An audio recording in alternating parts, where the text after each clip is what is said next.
صلی وسیدتنا فاطمہ وسیدتنا زینب وسیدنا حسن وسید الحمدللہ رب العالمین والصلاة والسلام علی سید الانبیاء والمرسلین اللہم صلی علی سیدنا و مولانا محمد وعلی آلہ واصحابہ وبارک وسلم وصلی علیہ. دنیا کے تمام دیکھنے والوں کو، تمام چاہنے والوں کو، تمام پیار کرنے والوں کو، اور جہاں جہاں تک اس وقت میری آواز کو سنا اور مجھے دیکھا جا رہا ہے، جنید اقبال کی جانب سے انتہائی محبت کے ساتھ السلام علیکم. ایک بار پھر ناظرین آپ کو پر نور صبح میں صبح نور کے ساتھ میں دل کی گہرائیوں سے خوش آمدید کہتا ہوں. اور آئیے چلتے ہیں بلا توقف حضرت ابو انیس محمد برکت علی علیہ رحمہ کی تالیف اسماء النبی کریم صلی اللہ علیہ وآلہ وسلم سے رسول اللہ صلی اللہ علیہ وآلہ وسلم کا ایک اسم مبارک پڑھنے اور سننے کی سعادت حاصل کرتے ہیں. سیدنا الداعی الی اللہ صلی اللہ علیہ وآلہ وسلم، ہمارے سردار اللہ کی طرف بلانے والے. درود و سلام بھیجے اللہ آپ صلی اللہ علیہ وآلہ وسلم پر، آپ صلی اللہ علیہ وآلہ وسلم کے آل پاک پر اور صحابہ کرام رضوان اللہ تعالیٰ علیہم اجمعین پر. حضرت ابو ہریرہ رضی اللہ تعالیٰ عنہ روایت کرتے ہیں کہ حضور نبی کریم صلی اللہ علیہ وآلہ وسلم فرمایا کہ اللہ تعالیٰ کا ارشاد ہے کہ جو شخص میرے کسی ولی یا بندہ مقرب سے عداوت رکھے گا تو میں اس سے اعلان جنگ کرتا ہوں، اور میرا بندہ اتنا کسی اور میری پسندیدہ شے کے ذریعے سے میرا قرب حاصل نہیں کرتا جتنا کہ فرائض اور نوافل کے ذریعے میرا قرب حاصل کرتا ہے. اور ایسے ہی مقرب بندے کی بارگاہ میں ناظرین آج انشاءاللہ ہم مل کر ہدیہ عقیدت پیش کریں گے. ہمارے ساتھ رہنا ہے آپ نے، خاص طور پہ جو چشتی سلسلے کے لوگ ہیں اور خاص طور پہ جو ہندوستان سے تعلق رکھنے والے لوگ ہیں صاحب، بلکہ یوں کہیے بر صغیر پاک و ہند سے تعلق رکھنے والے لوگ جہاں جہاں اس وقت پوری دنیا میں بستے ہیں، آپ نے ہمارے ساتھ اس لیے رہنا ہے کہ آج جو چشتی سلسلے کے آسمان کے مہتاب حضرت قطب الدین اوشی بختیار کاکی رحمۃ اللہ علیہ کی بارگاہ میں ہم چلیں گے.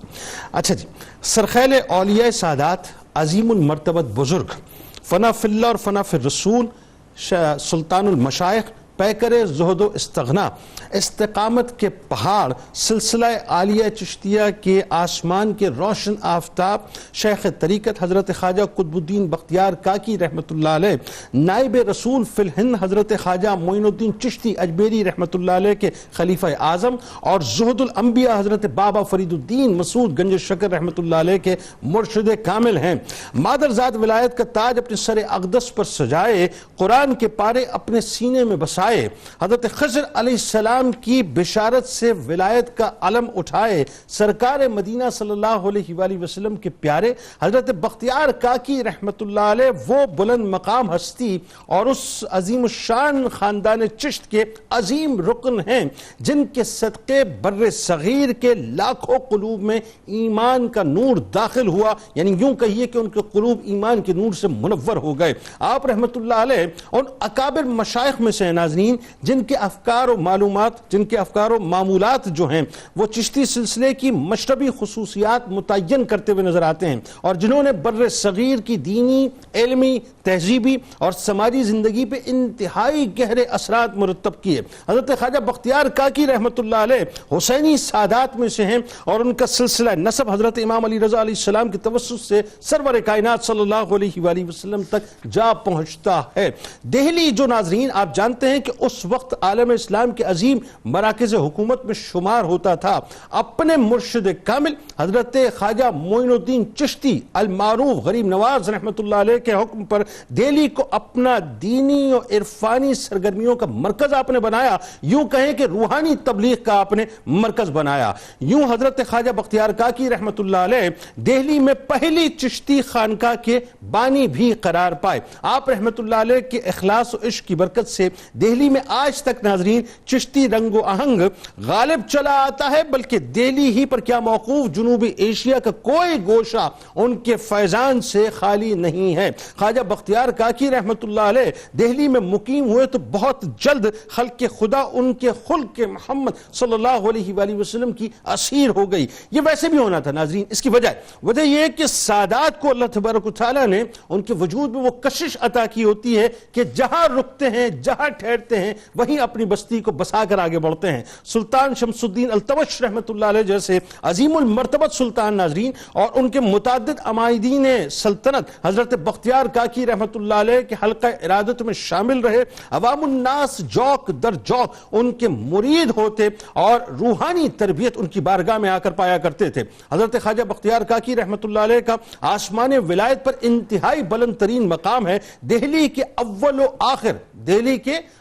و آخر کتب آپ رحمت اللہ علیہ ہی رہے اور آپ رحمت اللہ علیہ کی تائید کے بعد ناظرین یہ ذہن میں رکھیے کہ مختلف زمانوں میں مختلف مشائخ جو ہیں انہی کی برکت سے کتبیت کے مرتبے پر فائز ہوتے رہے. یعنی میں یوں کہوں کہ جس کی طرف بھی خواجہ بختیار کاکی رحمت اللہ علیہ اشارہ فرما دیتے وہ کتب زمانہ ٹھہر جاتا تھا. حضرت خواجہ قطب الدین بختیار کاکی رحمت اللہ علیہ کی قرآن سے ناظرین محبت اور سرکار مدینہ صلی اللہ علیہ وآلہ وسلم سے محبت کا بھی اپنا ایک خاص رنگ تھا.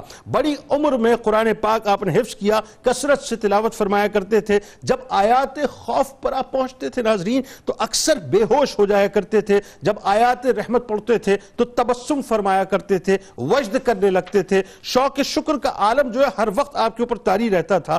بارگاہ رسالت مآب صلی اللہ علیہ وآلہ وسلم میں روزانہ 3000 مرتبہ درود کا ہدیہ پیش کیا کرتے تھے. ان کا معمول تھا اور اس کی قبولیت کی سند بھی دربار نبوی صلی اللہ علیہ وآلہ وسلم سے آپ کو عطا ہوئی. اللہ نے انہیں حسن گفتار کا جو جوہر عطا کیا تھا ناظرین, جس سے وہ بھرپور ایسا کام لیا کرتے تھے کہ لوگوں کے قلوب تبدیل ہو جایا کرتے تھے. ان کے ارشادات اور دعاؤں میں انتہائی غیر معمولی تاثیر تھی. ان کے ہم عصر مختلف سلاسل طریقت کے اکابر مشائخ بھی ان کا بے پناہ احترام کیا کرتے تھے. حضرت خواجہ بختیار کاکی رحمت اللہ علیہ انتہائی غنی تھے.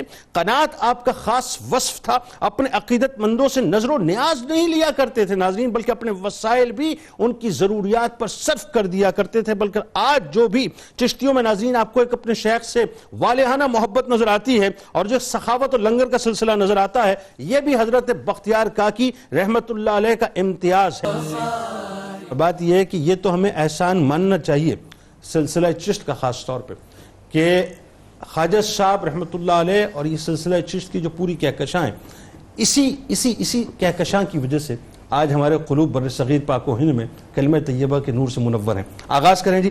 پہلے تو یہ کہ بر صغیر میں سلسلہ چشت کا جو تبلیغی کام ہے بنیادی طور پر کردار ہے, اس پہ بات کرتے ہیں. اور خاص طور پر حضرت قطب الدین اوشی بختیار کاکی رحمت اللہ علیہ کا جو خاندانی تعارف, آپ کی عظمتیں. بسم اللہ الرحمن الرحیم. بہت شکریہ. سعادت کی بات ہے کہ آج ہم حضرت خواجہ قطب الدین بختیار کاکی رحمت اللہ تعالی علیہ کا ذکر کرنے کی سعادت حاصل کر رہے ہیں. البرکت ما اکابرکم, میرے آقا علیہ الصلوۃ والسلام نے فرمایا کہ برکت تمہارے بڑوں کے ساتھ ہے. واہ واہ. ظاہر ہے کہ جب بڑوں کا ذکر کیا جاتا ہے تو ان کی برکتیں بھی نصیب ہوتی ہیں. سبحان اللہ. ظاہر ہے کہ جب ان کے سلاسل کا ایک مطالعہ کیا جاتا ہے تو اندازہ ہوتا ہے کہ ہم جیسے نکمے, ہم جیسے لوگ کہ جو آج دین کی تبلیغ کے دعوے دار ہیں اور دین کی تبلیغ کی بات کرتے ہیں, لیکن ہم اپنا معاملہ دیکھیں اور ان کی جب کیفیات کو دیکھتے ہیں اور ان کے اسفار دیکھتے ہیں, ان کا اکتساب فیض دیکھتے ہیں, اور پھر انہوں نے جو ٹیم اپنی تیار کی, جس طرح انہوں نے اللہ تبارک و تعالیٰ کے دین کے لیے کام کیا, عقل دنگ رہ جاتی ہے کہ کس طرح انہوں نے اللہ تبارک و تعالیٰ کے دین کی ایسی ترویج و اشاعت کی کہ آج اتنا عرصہ گزرنے کے بعد بھی, یعنی 6 ہجری کے اندر ولادت, 7 ہجری کے اندر آپ کا وصال, تو آپ یہ دیکھیے کہ اتنے سال گزرنے کے باوجود بھی آج ان کا نام زندہ ہے. اور جب ہم بات کرتے ہیں تو فقط نام ہی زندہ نہیں بلکہ ان کا کام بھی زندہ ہے, اور جو بات کی جا رہی ہوتی ہے لگتا ہے کہ وہ خود تشریف فرما ہے, خود موجود ہے. تو یہ جو کیفیات ہیں ان بزرگوں کی, واقعی حقیقت ہے کہ جو اللہ کے دین کے لیے اپنے آپ کو وقف کر دیتا ہے, فَاسْكُرُونِي أَذْكُرْكُمْ, تم اللہ کو یاد رکھو, اللہ تمہارا چرچا فرما دے گا. ہر دل میں, ہر نفس کے اندر آج ان کی خوشبو موجود ہے اور ان کی یاد جو ہے موجود ہے. آج آپ دیکھیے کہ سلسلہ چشت کا جو ایک بہت بڑا فیضان ہمیں نظر آتا ہے بر صغیر پاک و ہند کے اندر, اس کے اثرات فقط ہندوستان کی حد تک نہیں رہے, بلکہ اللہ تبارک و تعالیٰ نے نہ صرف پاکستان بلکہ پورے ایشیا بلکہ دنیا بھر میں اس پیغام کو اتنا عام کر دیا. آپ دنیا کے کسی بھی خطے میں چلے جائیں, آپ کو جہاں قادری, نقشبندی, سہروردی ملے گے, وہاں آپ کو چشتی رنگ ہر جگہ پہ غالب نظر آئے گا. میٹھا سا چشتی رنگ ملے گا, میٹھا سا چشتی. اور ہم تو کہتے ہیں کہ یہ چشتی یہ بہشتی رنگ ہے. واہ واہ واہ. ایسا رنگ ہے کہ جو انسان کو بہشت کی طرف لے کے چلا جاتا ہے. تو آپ دیکھیے کہ آپ کا ظاہر ہے کہ سادات خاندان میں سے, سید بختیار والد محترم نے نام رکھا یہ، اور قطب الدین اور قطب الاقطاب یہ القاب حضور خواجہ غریب نواز رحمۃ اللہ تعالی علیہ کی بارگاہ سے آپ کو نصیب ہوئے. سبحان اللہ. اور کاکی یہ آپ کی عرفیت و کنیت کے اعتبار سے ذکر کیا جاتا ہے. اوشی کہا جاتا ہے کہ جہاں پر آپ کی ترکستان کے اندر، اس دور میں جو ترکستان تھا وہاں پہ جب آپ کی ولادت جس قصبے میں ہوئی تو اس کو اوش کہا جاتا تھا، اس اعتبار سے آپ اوشی کہا گیا. حسینی سادات ہے، کہا جاتا ہے کہ حضرت سیدنا امام جعفر صادق رضی اللہ تعالی عنہ سے سلسلہ مبارک آگے چلتا ہوا حضرت سیدنا امام حسین رضی اللہ تعالی عنہ تک، اور پھر حضرت مولا مرتضی شیر خدا، اور پھر بارگاہ مصطفیٰ تک یہ سلسلہ جا پہنچتا ہے. یعنی اس کا مطلب یہ ہوا کہ اگر ہم یوں دیکھیں کہ سرکار مدینہ صلی اللہ علیہ وسلم سے لے کر تمام ائمہ کا فیض جو ہے وہ آپ کو حاصل ہے. آپ دیکھیے کہ اس کائنات کے اندر جو فیض نظر ہے وہ ائمہ کا نظر آتا ہے. واہ سبحان اللہ. ائمہ اہل بیت کا فیض آپ کو نظر آتا ہے. آپ جس بزرگ کی بھی ہستی، ان کی ہستی پہ گفتگو کریں گے، ان کی شخصیت پہ گفتگو کریں گے تو کہیں نہ کہیں وہاں ائمہ اہل بیت سے ان کا تعلق مضبوط نظر آتا ہے. اچھا، مرشد سید خود سید جی جی، اور جو مرید ہے وہ فاروقی. آپ یہ دیکھیے کیسی بات ہے کہ حسینی اور فاروقی مل کے جو ہے بر صغیر پاک و ہند کے اندر باقاعدہ تبلیغ کا کام کر رہے ہیں. ایسے ہی بالکل ایسے ہی ہے. اور پھر خواجہ مجید الفسین رحمۃ اللہ تعالی علیہ کی طرف اگر آپ توجہ کیجئے تو آپ دیکھیے وہاں سے ایک سلسلہ چلتا ہوا آ رہا ہے. تو یہ کسی ایک کا نہیں بلکہ تمام سلاسل کا فیض ہے. لیکن خاص طور پہ سلسلہ چشت پر اگر ہم بات کریں تو حضور خواجہ غریب نواز رحمۃ اللہ تعالی علیہ نے جو یہاں پہ اصل میں سلسلہ چشتی کے بزرگ خواجہ غریب نواز نہیں ہے، آپ سے قبل بھی سلسلہ چشت کے بزرگ موجود رہے، لیکن اللہ تبارک و تعالی نے جو عروج آپ کو عطا فرمایا سلسلہ چشت میں وہ آپ کے نام سے ہوا، وہ آپ کے نام سے ہوا، اور اللہ تبارک و تعالی نے آپ کو سعادت بخشی. جیسے سلسلہ نقشبند میں ہوتا ہے، یہ بالکل نقشبند رحمۃ اللہ علیہ کے نام سے جی ایسے ہی ہے، بالکل ایسے ہی ہے. اچھا، اسی طرح آپ یہ دیکھیے کہ آپ کی ولادت کا جو معاملہ ہے، میں خاص طور پہ بات عرض کرنا چاہتا ہوں کہ جب ماں نیک ہو تو اللہ تبارک و تعالی اولاد کو بھی جو ہے وہ برکت عطا فرماتا ہے. والدہ محترمہ فرماتی ہیں کہ جب آپ میرے شکم میں تشریف فرما ہے آپ تہجد کے لیے اٹھی ہیں، یعنی والدہ تہجد پڑھنے والی، جب تہجد کے لیے اٹھی ہیں کہتی ہیں جب میں تہجد کے لیے اٹھتی تھی، نماز کی تیاری کرتی تھی تو میرے شکم سے اللہ اللہ کی آواز آنے لگ جاتی تھی. تو یہ جو کیفیت ہے نا، یہ ظاہر ہے کہ اگر ماں نیک ہو تو اللہ تبارک و تعالی شکم میں آنے والی اولاد کو بھی نیک فرما دیتا ہے. سبحان اللہ. بات آگے بڑھاتے ہیں. علامہ صاحب، آپ کے بچپن کے حالات ذرا بتائیے، بڑے کمال حالات ہیں، خاص طور پہ آپ کی تعلیم و تربیت اور آپ کی والدہ کا کردار، کیونکہ والد گرامی روایتوں میں آتا ہے 2-2.5 برس کے آپ تھے تو پردہ فرما گئے. دیکھیں یہاں بھی ماں کا کردار ہے، اور کیسا عظیم کردار ہے کہ ماں خود جس انداز سے آپ کو ایک ولی کامل کی بارگاہ میں دے رہی ہے. میں چاہتا ہوں اس پہ آپ ہی کلام فرمائیں، ذرا بتائیے کیا حالات و واقعات ہیں. بسم اللہ الرحمن الرحیم. بہت شکریہ حضور قطب الاقطاب سیدنا قطب الدین بختیار کاکی رحمۃ اللہ تعالی علیہ کی شخصیت اور آپ کے کردار پر ہم نظر ڈال کے اپنے قلوب و ذہن کو جلا بخش رہے ہیں. اللہ رب العزت ان کی رفتوں کو بیان کر کے اپنے کردار پہ نظر ڈال رہے ہیں. بات یہ بنیادی طور پہ رب ذوالجلال ان کا فیضان ہمارا مقدر اور نصیب فرمائے. بلا شبہ آپ کی بات بالکل درست ہے کہ بچپن کے جو آپ کے حالات ہیں وہ دیگر بزرگوں کے اعتبار سے یہ کچھ یکتا ہی نظر آتے ہیں، منفرد اور ممتاز نظر آتے ہیں. اور اس میں بطور خاص جو اہتمام ہے وہ آپ کی والدہ ماجدہ کا ہے. اور یہاں پر بھی آپ دیکھیے کہ نبی رحمت صلی اللہ علیہ وآلہ وسلم سے جو فیضان جاری ہوا ہے وہ فیضان اس طور پر بھی نظر آ رہا ہے کہ دیگر اکابرین کی طرح آپ کے والد بزرگوار کی جو شفقت پدری ہے وہ بچپن ہی میں آپ سے جدا ہو گئی، اور ساری کی ساری ذمہ داری آپ کی والدہ ماجدہ پر آ رہی ہے. اور پھر آپ نے جس انداز میں وہ حق ادا کیا ہے، اسی وجہ سے کہا گیا کہ ماں اتنی مضبوط اور مستحکم ہے کہ اللہ رب العزت نے انہیں مادر زاد ولی پیدا فرمایا. سبحان اللہ. اب جب ولایت ماں کے ذریعے سے اولاد کو منتقل ہو رہی ہوتی تو یہاں پر رک کر میں یہ بات ضرور عرض کرنا چاہوں گا، ہمارے والدین شاید یہ تصور کرتے ہیں کہ بچہ جب چلنے پھرنے اور بولنے کے قابل ہوتا ہے تو تب اس کی تربیت کا آغاز ہوتا ہے. ایسا نہیں ہے، بلکہ اگر روحانی دنیا کی آپ بات کرتے ہیں تو اس میں یہ بات واضح نظر آتی ہے کہ جیسے ہی ماں کے پیٹ میں حمل ٹھہر جاتا ہے، والدہ کے کردار کے اثرات شکم میں جو ہے بچہ محسوس کرنے لگ جاتا ہے، اور اس کے ذریعے سے جو ہے اس کی تربیت تب ہی شروع ہو جاتی ہے. اسی لیے ہمارے فلسفیوں نے کہا کہ جو تربیت ہے وہ دنیا میں آنے کے بعد نہیں شروع ہوتی بلکہ شکم سے ہی شروع ہو جاتی ہے. حقوق وہیں سے شروع ہو جاتے ہیں، وہیں سے حقوق شروع ہو جاتے ہیں.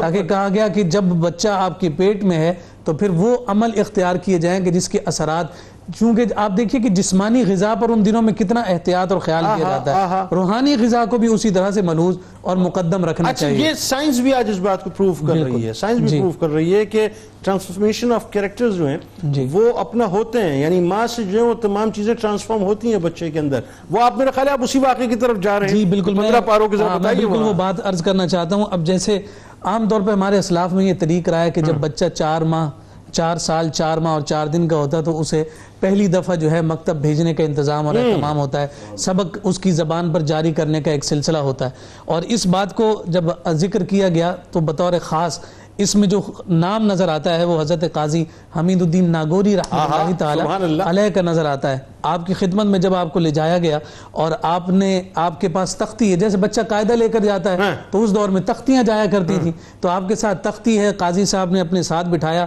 اور پوچھا بیٹا بتاؤ اس پر کیا لکھوں؟ تو آپ نے جواب میں کہا کہ آپ لکھیے سبحان الذی اسری بعبدہ لیلا۔ اللہ اکبر۔ قاضی صاحب جو آرام سے سکون سے بیٹھے تھے، عام بچوں کی طرح محسوس کرتے تھے، آیات معراج، جی فوراً سے سیدھے ہو گئے اور کہا کہ اس عمر میں آپ کو اس آیت کا کیسے پتہ چلا؟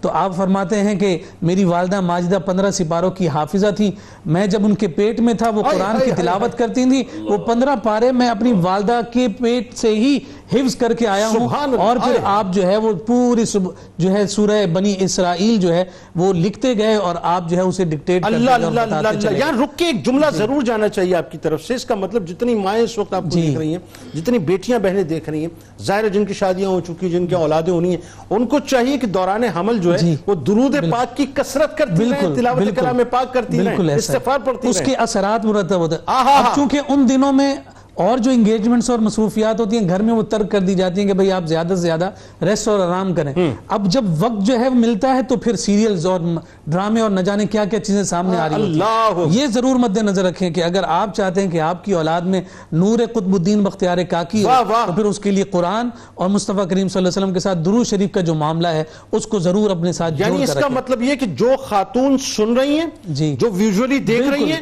اور جو بول رہی ہیں، اس کے اثرات بچے کے اوپر آئیں گے، بچے کے اوپر آئیں گے اور مرتب ہوتے ہیں۔ یعنی آپ پوزیٹیو دیکھیں گے تو پوزیٹیو اور نیگیٹو دیکھیں گے۔ اس کی بہترین دلیل حضور قطب الاقطاب خود بھی ہیں اور حضور غوث العظم رضی اللہ تعالیٰ عنہ کی شخصیت آپ کو نظر آتی ہے کس انداز میں یہ معاملات ہوئے۔ ایک اور اشارہ میں آپ کی جانب کرنا چاہتا ہوں، دیکھیے جناب خضر علیہ السلام کا معاملہ جو ہے اولیاء کے ساتھ خاص طور پر ہے، اور یہ رشد و ہدایت اور رہنمائی کے لیے ان بزرگوں کے ساتھ گویا کہ ایسے ہی نظر آ رہے ہوتے ہیں کہ جیسے پشت پر جو ہے ایک بہت بڑا ہاتھ ہو۔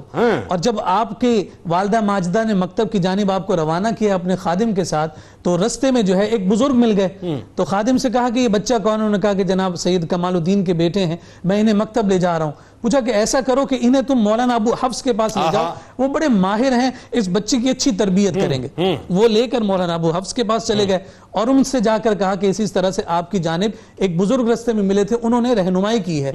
تو آپ نے بچے کو بٹھایا اور پھر اس کے بعد پوچھا کہ کیا تم جانتے ہو کہ جس بزرگ سے تمہاری ملاقات ہوئی، جس نے میری جانب تمہاری توجہ کروائی ہے، میری طرف تمہارا رجوع کروایا ہے، یہ بتاؤ کیا تم اسے جانتے بھی ہو؟ کہا جانتے نہیں، پہلی دفعہ دیکھا تھا، لیکن حسین و جمیل خوبصورت بزرگ تھے۔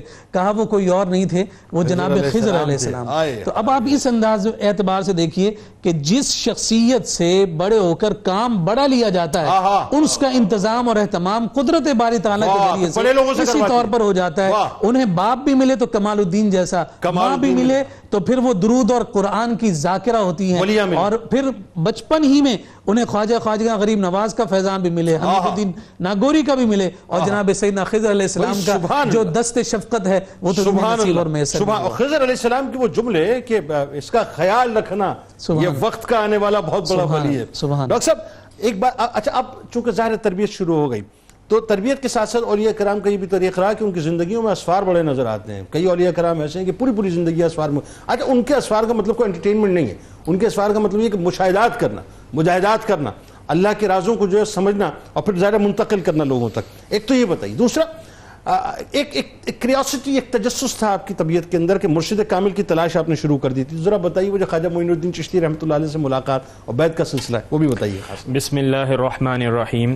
جنید بھائی، سب سے پہلی بات تو ہم تمام ناظرین کو اور سامعین کو اور گفتگو کرنے والوں کو اس بات کا اقرار کرنا چاہیے کہ آج جن ہستیوں کا ہم ذکر کر رہے ہیں، آج ہم مسلمان ہاں، اور اس کے ساتھ ساتھ یہ جو گلی گلی کوچے کوچے میں ہمیں چراغاں، اسلام کا نام، واہ، اللہ رب العزت کی تکبیر، یہ چیزیں نظر آتی ہیں، یہ انہی بزرگوں کی دین ہے۔ سبحان اللہ، کیا کیا دوسری بات، 100%۔ ابھی گفتگو ہوئی تربیت کی، ایک میں اپنی طرف سے اپنا حصہ ڈالنا چاہتا ہوں۔ گفتگو یہ ہوئی کہ والدہ کی یہ تربیت، دیکھیں یہ لکھی گئی ہیں باتیں کہ والدہ ایسی تھیں، تو آج کی والداؤں کو توجہ تو دینی ہے، لیکن اس سے بڑھ کر بات میں یہ کہوں گا کہ انتخاب زوج اور زوجہ کا وقت ویری گڈ، یہ طے کرتا ہے کہ آپ کی اولاد کیا ہوگی۔ واہ واہ واہ، کیا یعنی اچھی بات۔ نکاح ہونے کے بعد، حمل ٹھہرنے کے بعد، یہ بعد کے مدارج ہیں۔ آپ خود دیکھیے حدیث پر اگر آپ غور کریں گے جو حضور اکرم صلی اللہ تعالی علیہ وسلم نے فرمایا، آپ نے فرمایا ترجیح دو دین والے کو۔ واہ، اس کا واہ، مطلب یہ ہوا کہ انتخاب زوج و زوجہ وہ وقت ہوتا ہے کہ آپ اپنی نسل کو کیسا آج ہم دیکھنا چاہتے ہیں۔ اسٹیٹس کو اور مال کو ترجیح دیتے ہیں، تو اگر آپ یہ دیتے ہیں تو پھر آپ کو یہی ملے گا۔ بالکل ٹھیک۔ تو لہٰذا اس بات پہ توجہ۔ دوسری بات میں حفظ کے حوالے سے یہ کہوں گا کہ 15 سپارے آپ نے حفظ کر ٹھیک لیے، ہے۔ جب دوبارہ شروع کیا تو آپ کو پتا اگلے 15 سپارے کتنے عرصے میں مکمل ہوئے۔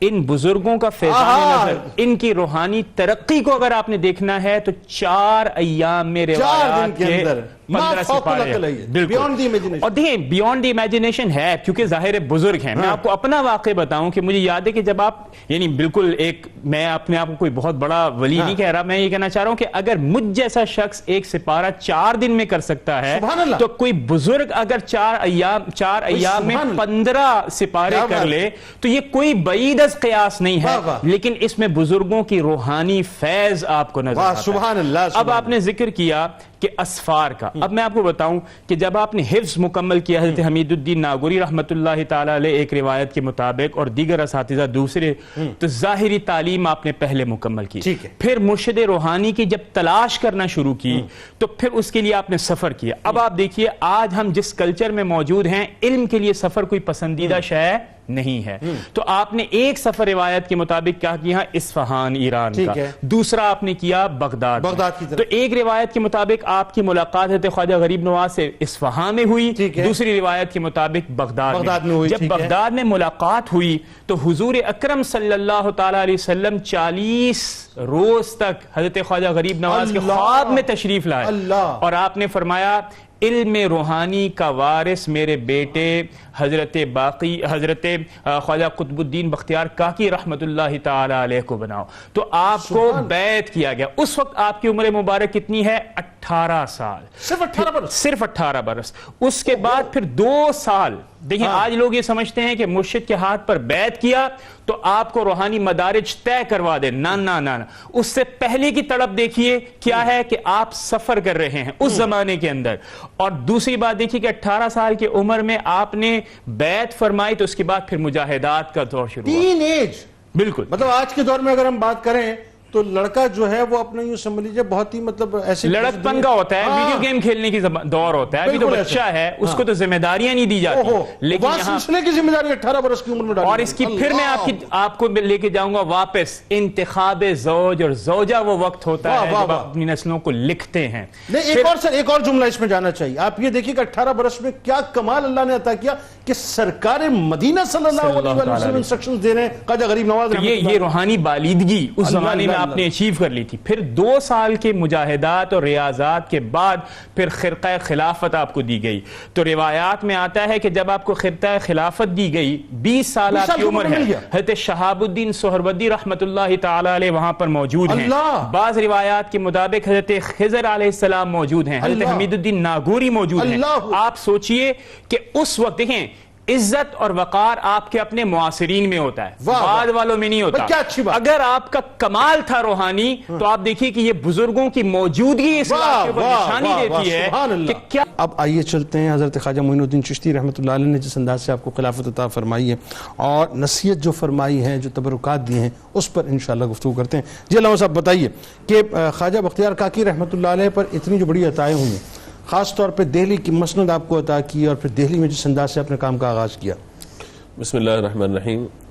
دیکھیے حضرت سیدنا خواجہ بختیار کاکی رحمۃ اللہ تعالی علیہ کی سیرت کے مختلف گوشوں پہ جو بات ہو رہی ہے، یہ بڑا اہم معاملہ ہے کہ جب ایک شخصیت کا دنیا سے جانے کا وقت آتا ہے تو وہ اپنے بعد کسی نہ کسی کو متعین کرتے ہیں کہ وہ اس کام کو آگے لے کر کے چلیں. حضور خواجہ غریب نواز رحمۃ اللہ تعالی علیہ کی جب بیعت آپ نے کی ہے اور یعنی تحصیل علم کے بعد 18 سال کی عمر، اس کے بعد 20 سال کی جب آپ کی عمر ہوئی ہے تو آپ کو خلافت والا کا سلسلہ جو دیا گیا تو وہاں پہ کچھ سوال و جوابات کا سلسلہ ہوا کہ موت کیا ہے. کہا کہ ملک الموت کے بارے میں کیا کہتے ہیں؟ فرمایا کہ موت تو زندگی ہے. اس طرح کے سوال جواب سارے ہوتے چلے گئے تو پھر کہا گیا کہ ان کے لیے اب دہلی کا جو ہے وہ پروانہ لکھا جائے کہ ان کو وہاں پہ متعین کیا جاتا ہے. یا آپ تشریف فرمائے وہاں پر تو آپ کو سارا معاملہ جو ہے وہاں دیا جا رہا ہے کہ آپ یہاں پہ تشریف فرما ہوں گے اور سارا معاملہ کریں گے. اب آپ دیکھیے کہ خواجہ غریب نواز رحمۃ اللہ تعالی علیہ چونکہ جانتے ہیں کہ اب آپ کے وصال کا وقت قریب آنے والا ہے اور حضرت خواجہ غریب نواز رحمۃ اللہ تعالی علیہ نے آپ کو جو خلافت عطا فرمائی اس کا انداز پہ یہ ہے کہ سیرت نگار نے لکھا ہے کہ شب جمعہ ہے، یعنی جمعرات کے دن گزر گیا، شب جمعہ ہے اور شب جمعہ آپ نے حضرت خواجہ قطب الدین بختیار کاکی رحمۃ اللہ تعالی علیہ کو خرقہ خلافت پہنایا. خرقہ خلافت پہنانے کے بعد تبرکات جو مشائخ چشت میں چلتے ہوئے آ رہے تھے جن میں حضرت خواجہ عثمان ہارونی رحمۃ اللہ تعالی علیہ کا ان کی طرف سے عطا کیا ہوا عصا اور پھر قرآن پاک، جائے نماز اور نالین شریفین، یہ ساری آپ کو عطا کی گئی اور کہا گیا کہ یہ وہ چیزیں ہیں کہ جو ہمیں نبی مکرم علیہ الصلوۃ والسلام حضرت مولا مرتضیٰ اور پھر یہ سلسلہ چلتے یہاں تک پہنچا ہے، یعنی مشائخ چشت تک یہ سلسلہ پہنچا. حالانکہ آپ حافظ قرآن ہیں، نماز کے پابند ہیں، تہجد کے پابند ہیں، اس کے باوجود قرآن دیا جا رہا ہے، اس کے باوجود جائے نماز دی جا رہی ہے. یعنی آپ اندازہ لگائیے کہ ظاہری علوم بھی آپ کے مکمل ہو گئے، باطنی علوم بھی مکمل ہو گئے. میں یہاں پہ ضمناً ایک سوال قائم کرنا چاہتا ہوں کہ علوم ظاہریہ یا علوم باطنیہ ولایت اس کے بعد ہے، لیکن آپ کی شان تو یہ کہ مادر زاد ولی ہے، ماں کے پیٹ سے ولی پیدا ہو رہے ہیں. یہی معاملہ سرکار غوث پاک رحمۃ اللہ تعالی علیہ کا بھی ہے، وہی مادر زاد ولی ہے. مگر اس کے باوجود آپ دیکھیے تحصیل علم کے لیے مسلسل سفر ہے، مستقل سفر ہے، بزرگوں کی بارگاہ میں یا کہ اکتساب فیض ہے. اور کیا ہے کہ جب عمل آپ کا بڑھتا جا رہا ہے، علم آپ کا بڑھتا جا رہا ہے، عمل بھی بڑھتا جا رہا ہے. ہمارے یہاں کیا ہے کہ تھوڑا سا علم آتا ہے ہم کہتے ہیں سنت غیر موقع چھوڑ دیے جائے اس کو. اگر تھوڑا سا علم آ جاتا ہے نفل ہے نا چھوڑ دیے جائے. عمل مستحب ہی تو ہے، درود پاک پڑھ لیں گے بھائی جب پڑھنا ہوگا، قرآن ہاں پڑھ لیں گے جب پڑھنا ہوگا. یعنی ان بزرگوں کا معاملہ یہ ہے کہ علم بڑھتا جا رہا ہے، عمل بھی بڑھتا جا رہا ہے، مادر ذات ولی ہے. تو ہمیں اب غور کرنا چاہیے کہ ہمارا علم جتنا بڑھ رہا ہے عمل بھی اتنا بڑھ رہا ہے، عمل کم ہوتا چلا جا رہا ہے. اس علم کی وجہ سے ہم یہ تو نہیں اپنے آپ کو جنتی تصور کرنا شروع کر دیں. تو یہ علم کے ساتھ عمل کا جو معاملہ بزرگوں کی طرف ہمیں نظر آتا ہے، ہم بزرگوں کی مانتے ہیں تو ان کی سیرت پہ جو لکھے اس کو بھی ہم مانیں. لہٰذا آپ کو جب یہ سارا معاملہ کیا اور پھر آپ نے نماز ادا فرمائی، حضور غریب نواز رحمۃ اللہ تعالی علیہ نوافل ادا فرمائے اور نوافل خود بھی ادا کیے، آپ کو بھی کہا کہ نفل ادا کریں اور پھر اللہ کی بارگاہ میں ہاتھ اٹھائے، دعا کی، جو مانگا اللہ تعالیٰ کی بارگاہ سے. اور پھر آپ کو یہ کہا کہ اب تم اللہ کے سپرد ہو اور ہماری دعا ہے کہ اللہ تعالیٰ تمہیں منزل پر پہنچائے گا. اس کے بعد آپ کو چند نصیحتیں فرمائی، وہ نصیحتیں بڑی زبردست ہیں. فرمایا کہ درویشی میں ہمیشہ تمنگر رہنا. اچھا، درویشی میں تمنگری تمہاری ذات میں ہونی چاہیے. اس سے مراد کیا؟ مراد یہ کہ کسی سے مانگو نہیں، کسی سے طلب نہ کرو. اسی لیے آپ ہدایت طلب نہیں کیا کرتے تھے اور کبھی کسی سے آپ نے کوئی طلب بھی نہیں فرمایا. اسی وجہ سے آپ یہ دیکھیے کہ جو کاک کا ذکر ہوا ہے، کاکی کا ذکر ہوا، آپ کو کہا اس لیے گیا کہ جب وہ مانگنے کا معاملہ ہوتا تھا آپ نے زوجہ فرمایا نہیں کس سے نہ مانگو، نہ قرض لو کس سے، نہ کوئی اور معاملہ کرو. لوگ یہ کہتے ہیں کہ ہم بھوکے مر جائیں گے، کہا فلاں تاک کی طرف جانا، جب تم جاؤ گی تو وہاں سے روٹی ملنا شروع ہو جائے گی. اس لیے آپ کو کاکی جو ہے وہ کہا گیا. دوسرا فرمایا کہ جب بھوک لگے تو ظاہر مت ہونے دینا، ہمیشہ شکم سیر نظر آنا، تمہارے چہرے تمہاری کیفیت سے کس کو بھوک کا احساس نہ ہو. تیسرا فرمایا کہ جب تمہیں غم ہو تو خوش معلوم ہونا، کسی کو خبر نہ ہو کہ اندر سے تم غمگین ہو، غم میں ہمیشہ مسرور نظر آنا. چوتھا کہا گیا کہ دشمن سے بھی ہمیشہ درستی کا معاملہ کرنا، دشمن سے دشمنی کا معاملہ نہ کرنا. اور پھر دو باتیں جو بڑی اہم ہیں جو میں سمجھتا ہوں کہ آج ہمیں ضرور اس پر عمل کرنا چاہیے. فرمایا جہاں رہنا مردوں کی طرح رہنا. اچھا، جہاں رہنا مردوں کی طرح رہنا کیا مطلب ہے اس کا؟ یعنی جواں مردی آپ کی ذات میں ہو، عزم، ہمت اور حوصلہ. کبھی ایسا نہ ہو کہ آپ کے کسی قول کبھی عمل سے یہ ہو کہ آپ گویا کہ کسی سے مغلوب ہو گئے ہیں یا کسی اور ہمیشہ مروب ہو گئے. ہمیشہ مردوں کی طرح. اچھا، یہ وہی ہو سکتا ہے، یہ وہی ہو سکتا ہے جس کا کریکٹر 100% ہو. بالکل ایسے ہی. وہ عموماً میں لوگوں سے کہتا ہوں کہ حق بات کرنے کے لیے بھی جو ہے نا انسان کے اندر اور باہر جو ہے وہ ایک ہونا چاہیے، ورنہ مسئلہ حل نہیں ہوتا.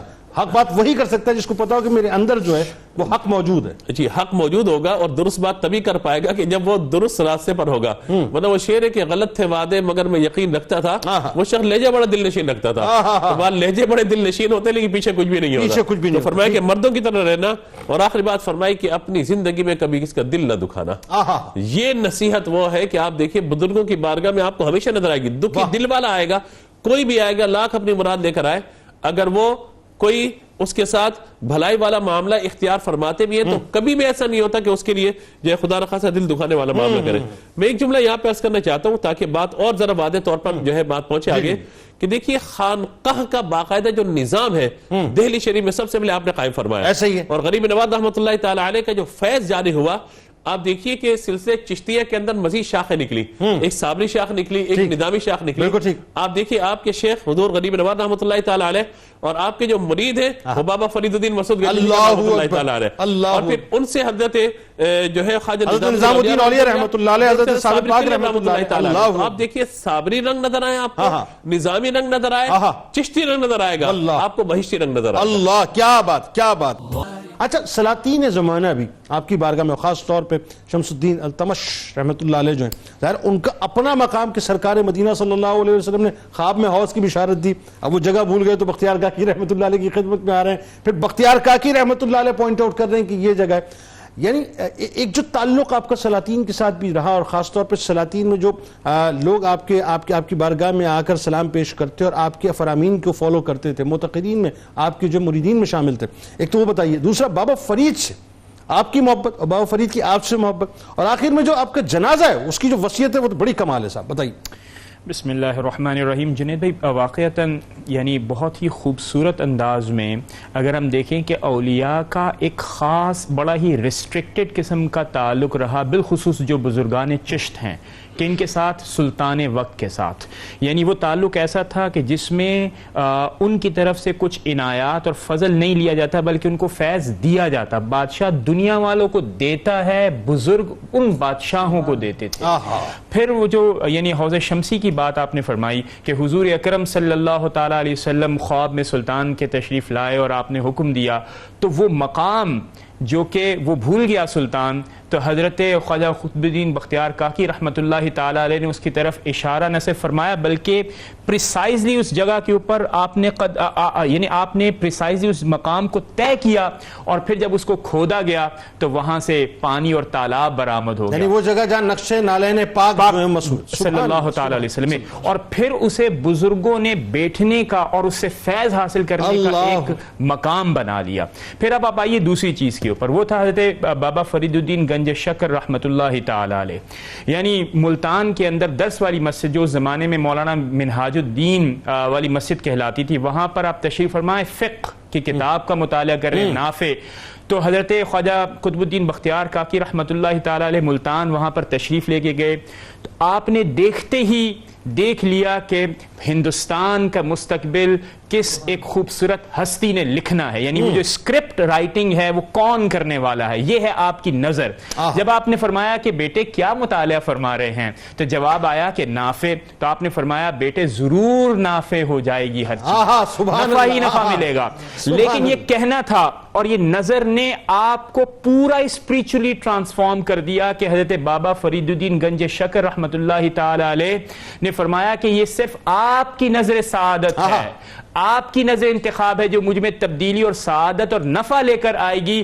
کتابوں کے ظاہری علم کے اندر شاید وہ نفع نہ ہو. اچھا نظام الدین اولیاء نظام پاک رحمت اللہ علیہ فرماتے تھے کہ آپ سگے بیٹوں سے زیادہ بابا صاحب کو پسند فرمایا بالکل, کرتے اور تھے. اس کا دیکھیے اظہار آپ دیکھیے, بڑی خوبصورت آپ نے بات یعنی ذکر کی, اس کا اظہار دیکھیے کہ حضرت خواجہ غریب نواز رحمت اللہ تعالی علیہ جب آپ دہلی تشریف لائے تو اس وقت حضرت فرید الدین گنج شکر رحمت اللہ تعالی علیہ چلہ فرما رہے تھے. خصوصی طور پر حضرت بابا فرید الدین گنج شکر کی طرف آپ تشریف لے کر گئے اور دنیا نے وہ نظارہ دیکھا کہ ایک طرف خواجہ معین الدین چشتی ایک بازو پر, اور دوسری طرف حضرت خواجہ قطب الدین بختیار کاکی رحمت اللہ تعالی اس یعنی مجاہدات کی کیفیت کے اندر جب آپ کم کھاتے ہیں, اس کیفیت کے اندر آپ کو اٹھایا, آسمان کی طرف چہرہ بلند کیا اور فرمایا اس فرید کو قبول فرما لے. تو روایات میں آیا کہ جواب آیا کہ ہم نے اس کو قبول فرما لیا.